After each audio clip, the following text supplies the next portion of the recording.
Welcome to Cross Platform Podcast, where we discuss how to solve productivity problems across platforms. I'm Augusto Pinaud, And I'm Art Gelwicks. and this week we are going to talk about time blocking. And there is a lot of time blocking as we record this. The Time Management and Time Blocking Summit is happening. That's March 4th, 5th, and 6th. Art and I will be there. We will hmm be playing uh, on Thursday on a session talking about GTD context, and then there's a couple of Q and A's where we will be Fridays and Saturdays. So if you have not looked into the event, you can go and go time task management summit .info for the show. But we decided this week to talk a little bit more about time blocking and in honor to this event. So let's begin for how what are you what are the time blocking techniques that you have? And I had the luxury to had a big preview because I did the interview and I had the opportunity to talk to Charlie Hickley of Productive Flourishing. hmm And he make an important point that I haven't considered. When you talk about time blocking, you normally think, or most people think, about one kind of time blocking. He considers four. I normally consider three.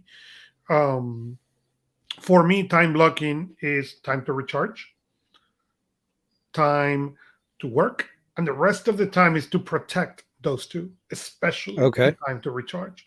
That's what time blocking is for me. When I block, okay, and there is something that is really specific for me and that I advise clients is you always start on the time to recharge. Why? Because if I ask you right now, Art, how many hours do you need to finish your work? You need 200 hours. Well, you have hmm 168, so you're already on default. Okay, but and that's what happened to most people. Sure. So the way that most people plan is hours they need to work, hours to protect those hours to work, and whatever is left, they use it for recharging. And what I've been arguing for years, you need to go exactly the opposite direction because otherwise you never recharge. Work will take all the hours you have and more if you allow it. Recharge instead, it's something that need or require a lot more conscious thought than what most people do. I when I do coaching, I ask people, what are the activities that you use for recharge? But don't tell me, oh, I watch TV or I drink beer or I read a book. No, no, no, no. Look at those activities and what is the kind of recharge they produce for you. So if you told me, for example, I get a massage, okay, and I like to read and I like to walk, great. So now let's get these three activities and rate them. hmm What gives you the most bang for your buck? So that way, when you book that recharge, you can counterbalance the stress that work is going to be. Okay. See, that's a totally different approach to time blocking than I think a lot of people take because when they visualize time blocking, at least the people I've talked to, Mhm. they visualize it like you see in Google Calendar or you Mhm. see within your Outlook calendar. They take that visualization of a day, that linear breakdown of a day, and they say, okay, I'm going to turn this into blocks of time Right. and I'm going to stick things in these blocks of time. And I will be considered productive if all my blocks are filled. So I have things that are going on all day long. That's not being productive. That's being busy. Right. Whole different discussion. So I think the way you're breaking it out, that would never occur to them because downtime and recharge time is not considered productive time, Correct. which is first mistake. And we both know that. Uh, it is critical productive time. The same way planning time is critical productive time. The question I get into, and I'm going to kick it to you, is when you say you're going to time block a day, let's say a day, how many blocks are there? Mhm. But not only that, Let's say you have 10 blocks of 45 minutes, including 15 minutes to break. Okay, you Mm-hmm. work 10 hours a day. Can you be equally effective 10 hours a day if you don't take breaks? And the answer is no. No, Doesn't matter no. how you spin it. It's no. Can you do that one day? Yes. Can you do that consistently? No. But when you look into people's calendars, that's what they have. Okay, they start 7 or 8, and it's meeting to meeting to meeting to meeting to meeting to meeting until 6 p.m. Mm-hmm. Okay? And they think they're blocking time. No, no, you are not. What you are is running yourself out Yes. through the day, and when you get at the end of the day, now you're trying to see what can you pull, to look like productive. That's not time blocking. That's survival. Time blocking is when you say, you know what, at 9 p.m. or for example, I have between 2:30 and 3:30, there Mm-hmm. is no meetings in my world. That's the time I Okay. stop outside of the school, pick the kids, talk to the kids, walk away. Okay, and to work with me, that time it's Yeah. not available. Period. Okay, that is time blocking. That for me, it's a recharge. Period. Okay, it's something that I consider important in my world. But if you look at my calendar, there is reading time, there is lunch time, there is exercise time. Mm-hmm. Okay, and it's exactly the opposite. By exception, they get canceled. What I found on most people's calendar is that by exception, they happen. Okay. Yeah, no, you're right there.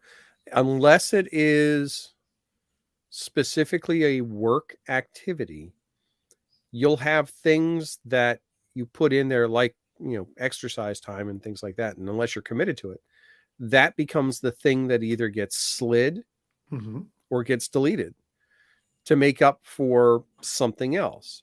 And it's because you don't have control over the work activities, or at least you don't have full control over them. And Correct. typically they're coordinated with somebody else. So yeah, I completely agree with, it's difficult for people to approach time blocking from a life standpoint. It's not as difficult when they put it in the framework of a 40-hour week, 8 hours a day, 5 days a week, because there's an artificial grid that's already chosen for them. And Mhm. they say, okay, that's great. And then I can put my lunch across the middle. But again, what they're visualizing is the same thing that's fed to them by their digital calendar. When they look at their work week on their digital calendar, they think this is what they're going to time block in. Correct. And it doesn't lend itself to that effectively, especially anymore. I mean, it used to be where, it was very cut and dry, but now your day may not start until 11, but it also may not end till 11. And in the midst of that, and that's a 12-hour period, in the midst of that, you may have a 2-hour block, a 1-hour block, a 3-hour Mhm. block that are different things that are not work related, but you're still going to get that entire period of time in that you want to get in. Um, yeah, it's difficult because time blocking at its most basic Mhm. needs to have that lowest common denominator of time. I always envision it like the 6 pip Lego block. You get the Lego block, the 3x2 block that you can build anything Right. with. That is your basic unit. So how Correct. many of those is it going to take to do a particular thing? Um, I also think though with time blocking, we tend to make our blocks too small. We have this concept that a block has to be tied to a specific amount of time. So I've seen a lot of descriptions where you say, okay, I've got to work on this project, so I'm going to take 3 blocks. And it's actually where I've seen this is where people will conflate time blocking and Pomodoro, and Mhm. they start to mush the two together. And they say, okay, And yeah, and all bets are off. then I'm going to do 3 Pomodoro sprints, and that's the time blocks I'm going to do. And I'm like, oh, what the heck have you just created? Right. Um, I got into a conversation recently in some online community, I forget what, And the lady was trying to do time blocking, but she said, I only want 4 blocks a day. I have 4 blocks of time to work with in a day. How do I manage activities within those 4 blocks? And that intrigued me because we didn't talk about how long the blocks were. Right. And they don't actually have to have a predetermined set of time. It's periods. So if I think about it related to, a standard work week, block 1 conceivably could be 8 to 10:30. And then block 2 could be 10:30 to 12. And then you could have 1 to 2:30 and then 2:30 to 4. That could work as time blocks. So now you're saying, okay, in those blocks, what can I drop in there? The only way that works is if you have a really good understanding as to how long it's going to, whatever you drop in that block is going to take. That's data driven. That can't be just assumed. You have to kind of figure that out. But I do find the concept fascinating of breaking it out into quadrants for a day, for lack of a better term. What's Correct. the thing you're going to do in the morning? The thing, early morning, early afternoon, late afternoon, or equivalent, because that whole thing can slide.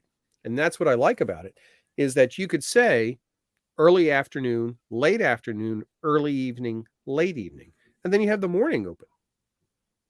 So your time blocks completely shift. Yeah, not only that, I when you look at my schedule, this is by design. My schedule is planned so I have me time really early in the morning, okay, from 4 in the morning to 6 in the morning. That's me time, and it's designed that way.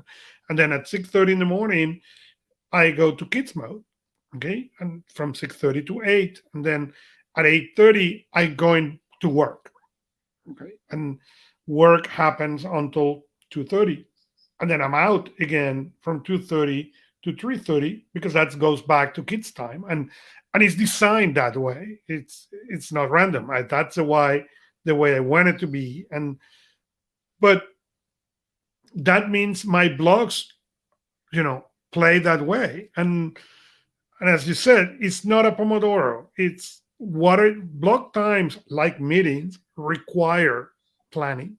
Okay, and I like a lot more when I plan my days instead of on blogs. Okay, it's a big block. I get it, but we can argue it's a big block, but argue in what I call focus days, preparation days, and free days. Okay, focus days are days that I'm going to accomplish stuff that is really specific to the business to earn money. The free days is days that I'm going to work on whatever I want. There is no really a set agenda. And the preparation days are set so my focus days can really give me that power. And that really gives me an incredible power, because then when I'm going to go to focus days, okay, I have no distractions of, oh, I forgot to do this. Oh, let me deposit this check. No.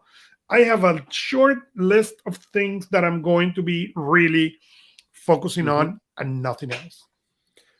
So it's a fascinating approach to take it that way, because you're committing a big chunk of time to things like your free days and your planning days.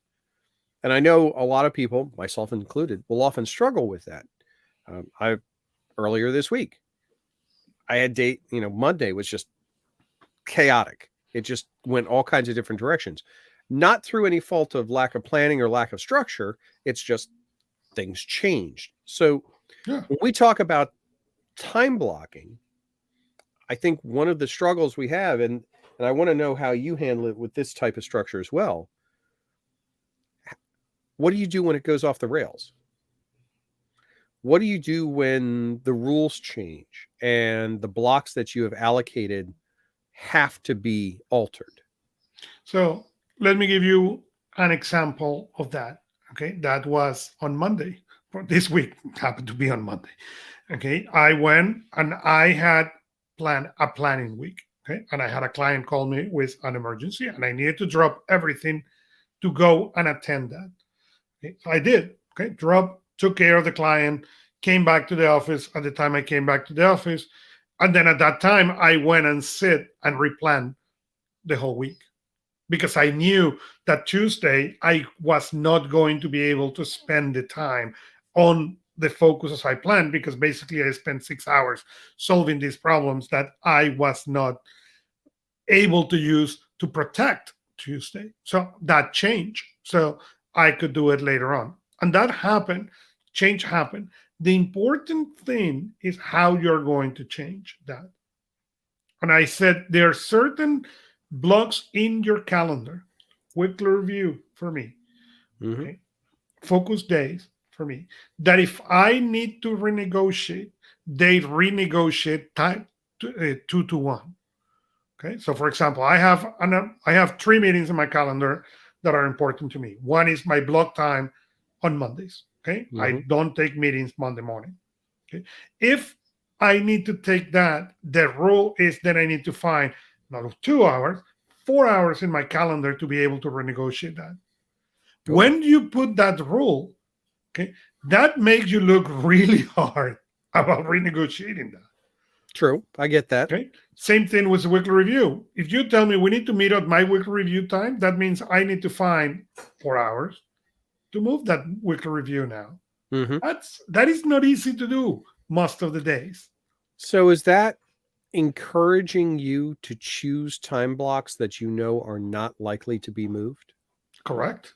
Okay, so when we think about things like weekly review, you're not likely to put your weekly review at like 10:30 on Monday morning because you know there's a likelihood of that being a transitive time. You may have meetings, calls, things like that show up.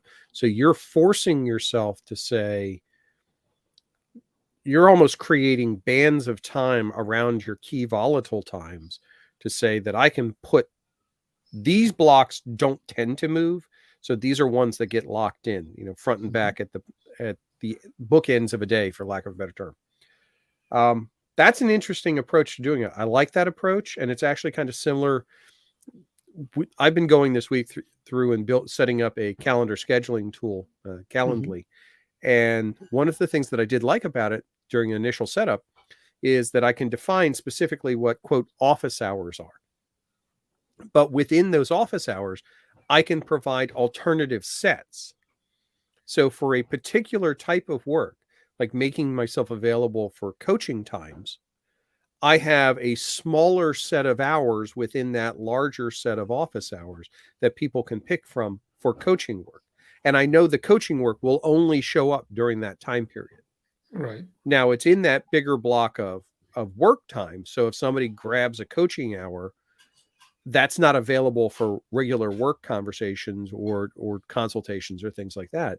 But I've still defined that kind of band of time to work with to allow things to flex within. But outside that band, early morning and late afternoon, early evening, I don't take any time period during that. My office for the outside world, for all intents and purposes, is closed during those periods. If somebody really needs me during that time period, nope, you're going to have to find something in the open band. Right. Because, it's not a good rule. It's not a good practice to fall into this. Okay, I will upset everything I've put in place to accommodate something else. And I see that a lot with, I hate to admit it, agile project management and sprints. For some reason, there's this idea that sprints must occur as the very first thing in the day. Right. 8 a.m. sprint call, 15 minutes. Here's what we're going to do. Why? What is the benefit of that? There's nothing that is telling me that is worthwhile. You can do the same thing midway through the day and say, yeah, this is what I did this morning. This is what I'm doing this afternoon. It's no different than what I did yesterday and what I'm doing today. It actually, personally, I think it works better because at that point, you've got not only the activity of the morning and a recap to make sure you're still on direction, but then you have the activity afternoon, which carries over into the next morning's activity, which is separated by a gap of downtime. So it gives you an opportunity to run into problems and say, okay, I'm going to think about it, or I'm going to come off of those, give myself brain time to relax, come back to it in the morning, and be amazed how many solutions you can come up with that way. So these artificial constructs we're talking about with time blocking, we can't allow ourselves to use predetermined structures if we haven't given ourselves time to look at how do we actually function and function well. And just because you have, I did an article recently about, and video for the time blocking summit about how to improve team collaboration. That's one of the key things right away, is that every member of the team works differently on a different schedule. So if you have this consensus that we're going to designate a block of time for this meeting at this time period, there better be a really, really good reason for that, because I can guarantee that there are a number of people on that call and in that group that is not optimal for. Yeah, and that's where it gets important, on those. And again, why? The first question when people ask me time blocking is why, for me, because we think that we need to do hyper blocking, that we need to block every second on our life. And it's no. What you need to figure out is what are the blocks that are really make a difference. For example, if you say, you know what, after lunch I'm brain dead, then don't block time at that time, or block recovery time. Don't put at that time important meeting. And that's what a lot of people do, because they think they need to block, and goes back to 3 step back to productivity. I'm a productivity coach. I love productivity. But why do you want to be productive? If you want to be productive just so you can check more boxes into your electronic device, then you have the wrong concept of productivity. And I think that's the most important thing that this is starting to go towards. We have this mindset that has been trained and embedded into us that productivity translates to quantity, that there's an equivalency there. And I think that is the biggest fallacy of the past 25 years. That the more you do, the more productive you are. And that's not the case. Correct. Not even remotely, because there's nothing that says that what you're producing needs to be produced or is of a quality that it's worth generating. So taking things like you're outlining, that focus time, that planning time, that free time, creative time, opportunities to think through new ideas, to just gather. How many people, when they watch this, I want them to ask themselves a question. How many people will designate a time block in their schedule to just come up with new ideas? Mike Vardy, who's a great productivity guy, love following him stuff. He talks about how in his schedules, he designates every week a period of what I call idle time, where he literally has a couch in his office. He sits down on the couch. There's no music, nothing else. He just leans back, closes his eyes, does not take a nap, but he just lets his brain wander and process everything that it needs to process. And I think that is one of the things that we don't do as people, is give ourselves permission to create blocks of time to allow our brains to do what they do best, which is associate and connect. We are trying to make them churn and produce, which process is really good for that. Our brains, not so much.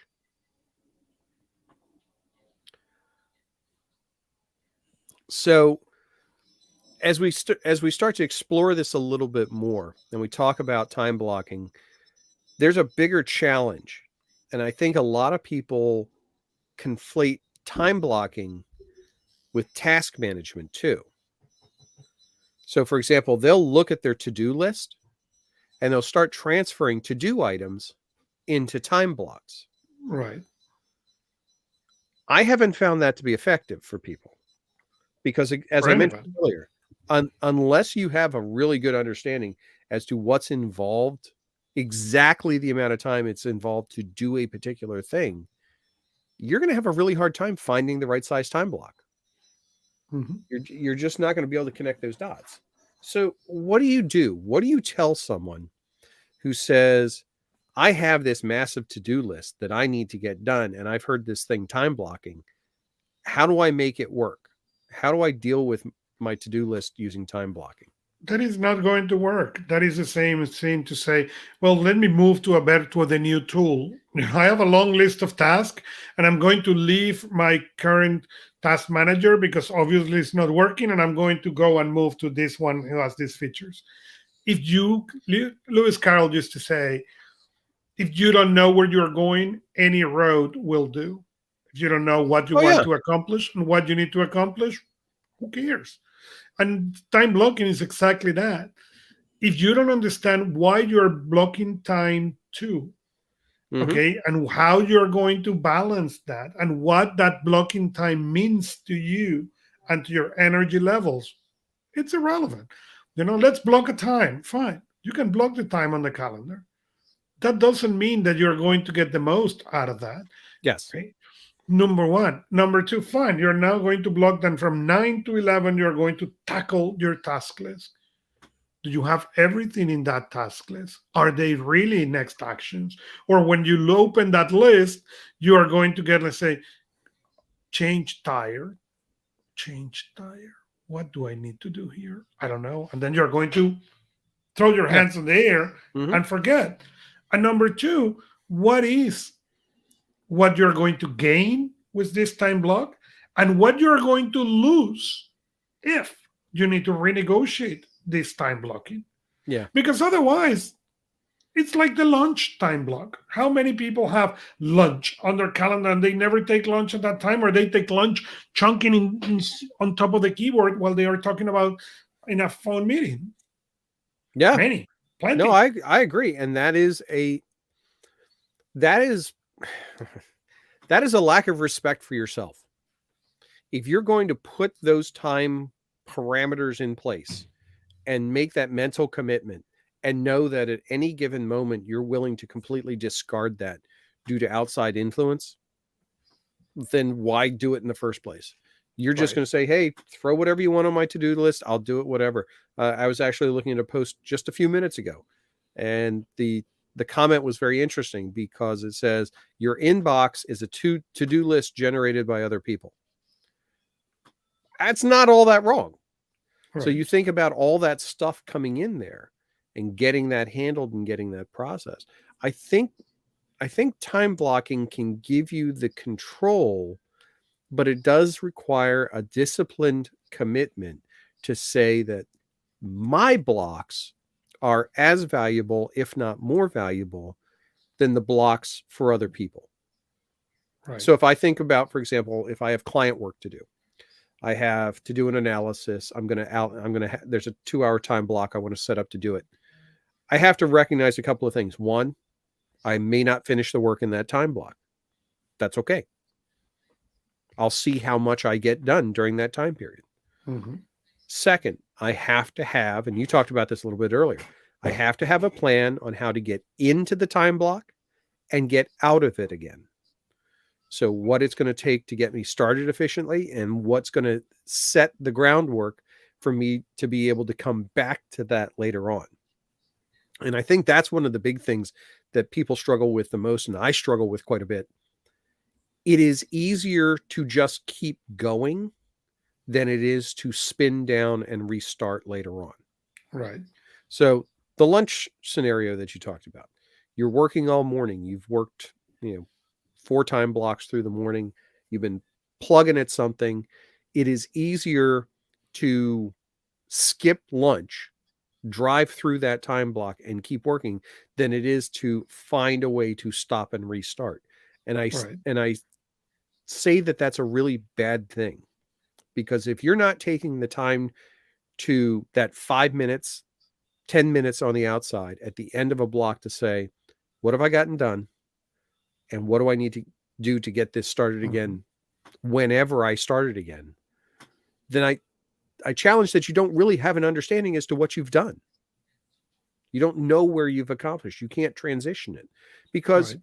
you don't know if that time block, when you're able to start this again, is going to be the next one or the next week. All kinds of things could happen. So being Right. able to compartmentalize is really key. But that's process then. You start to define a process for managing time blocks. Nobody ever talks about that. That's correct. So what would be the one piece of advice you'd give somebody who say, hey, you know what? I went to the time blocking summit. I got some really good ideas. I think this could be a thing for me. What's the one thing you would tell them to help them get started down this path efficiently?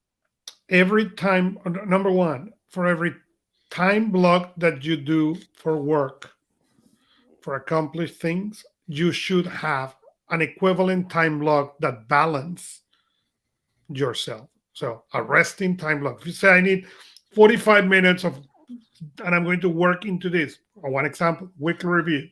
Okay. I have a 90-minute, okay, weekly review block. But in order to put that 90-minute block, weekly review block in there, I need to first put the equivalent of a resting. That doesn't mean 90 minutes and 90 minutes. Okay? It could be 45 and 90. It could be 30 and 90. But then if you put 30 minutes as a counterweight, okay, think on a balance. Okay, what is that quality rest activity that you're going to do that is going to give you the balance for that? That's number one. Number two is after you set that block time, what's going to be the price for renegotiation? Yeah, that's the hard one. I don't even have answers to that because it's too, you're right. There has to be a penalty. There needs to be a penalty. If you're going to break the structure that you've created and no one's holding you accountable aside from yourself, and that's accountability. But that's what people do. And then they move the blocks and they create all these blocks and then do whatever they want during the day. Why? There's no penalty. Well, okay. And it's easy too. If you look at it from a software perspective, right? It's really easy. Drag and drop blocks around, oh, I'll just move this one here. And there's no concept as to the ripple effect. Even my own solution that I built in Notion is extremely easy to move blocks around, but there is no penalty. There's no cost to doing that. And that means that I never learn from my mistakes. I never learn from having to move those things around. I just move them around and keep moving them until hopefully it gets done and disappears. Correct. So where would you direct somebody to get started with time blocking? Would you suggest they use the calendars they already have? Try it on paper? How big? What's the first step? I'm going to go back to colors, and I have talked to colors many times about the show. In order to do time blocks, you need colors. Okay. One, you need to define what are the kind of time blocks that you need. Okay. And each one of those kinds require a color. Okay. And the second thing is you need to look, and fit on those colors. Whatever fills your calendar, and where are your recharge and where are your focus time. And I had a client who he don't penalize himself for the focus time, but he penalized himself 3-to-1 for the recharging ones. So if he blocks half an hour to recharge and he say, okay, I need to take this call, take this meeting, I'm not going to read whatever. Before he do that, he now need to find an hour and a half to move that meeting over. That's interesting. Okay. And again, be flexible. Figure out what works for you and then run with it. I like that approach. I mean, again, that recharge one, I think, is probably the most devalued time that you have on there. The recharge and the ideation time are the two that I think people just don't apply to. Correct. So this is really fascinating. This is where I think events like this time blocking summit and these kinds of discussions, regardless of the technology tools that you're using or have in place, can set you up in this idea of maybe I can get my hands wrapped around this. And it doesn't have to be the artificial constructs and structures that we see in so many methodologies, that we see in so many tools. You can start Right. to define your own. My recommendation, if you want to get started into time blocking, is to figure out how you're blocking your time right now, Mhm. because this is going to be a change exercise. This is a transformation. So you have to know where you're coming from. And if you find that, for example, your time blocks are already preset or predefined, you need to have very good awareness of that to see what you're going to be able to manipulate and what you're not going to be able to manipulate, and then Mhm. start working within those structures. So take some time, again, that planning time, designate some time to look at your current blocks. Maybe you don't even see them as blocks, but I'm willing to bet that they are. And Correct. there's chunks of time that you've allocated and things that happen. Start to And document play that. with colors. Again, there is, when you have a calendar, you open the calendar and you see those colors, your brain, your conscious may need to read. Your unconscious knows exactly what is coming in seconds. Mm-hmm. One of the tricks I've seen, if you're not a technology person, if you like something a little bit more tactile, one of the things that I've seen is I've seen it done with a grid and post-it notes. Where literally on Mhm. the wall, I've seen people create a masking tape grid. Yep. The one that I saw was 5 blocks in a day. And what they did is they did 5 blocks and then they had the 5 days of the week. So they created a 5 by 5 grid. And in each block, they would put a post-it note with the thing that they were going to work on during that block. And if they had to move things around, they moved the post-it notes around. It's the same basic premise, but because it's so tactile, it has a different level of connection. And Right. the only requirement was you could only put one thing on a post-it note. So it really forced you to think through. Now you could expand that thinking. I would say you would go from 5 to 9, for example, on a day, because you would have 2 at the beginning and 2 at the end, forcing to have your planning time and your, you know, relaxation time. Right. And that may work out, whatever. But that's also forcing you to say, okay, I'm going to have 2 periods of planning time every day. I'm going to have 2 periods of recharge time every day. And Correct. I'm going to have 5 periods of working time every day. Now, if if you have little kids running around, that could be all out the window. You got to figure that out. But start to identify that. Yep. Keep an index of what you've done and what type of time it is. That's the other thing that I've seen done quite a bit. Just keep a journal for a week of, I was doing this thing. This was recharge time. This was work time. This was family time, whatever. And start to catalog that and get a sense when you're not actually in it to look Correct. back at it and say, oh, okay, that's what it is. And can I condense some of that together? Maybe you want to condense your reading time and your treadmill time. I don't know. Then Yep. do that. And then correct. And you need to figure it out and define that to what works for you. Sounds good. Well, I think people can at least get started with this. I will encourage all of you that if you're trying to get into time blocking or just working around with these Yeah. concepts, Go and watch reach the summit. absolutely reach or watch the summit. Reach out to Augusto and I over at Personal Productivity Club. Love to talk to you about it and help you through it. Look at the different ways to approach it, and maybe time blocking's for you. Maybe it isn't. Maybe there's some variant that's going to work for you. And maybe there is a variant, as you said. So follow us where you like to listen podcast, like us, subscribe to us, and leave us a review. You can also interact with us at personalproductivity.club. We are Augusto Pinaud and Art Gelwicks, and see you next time from your favorite device.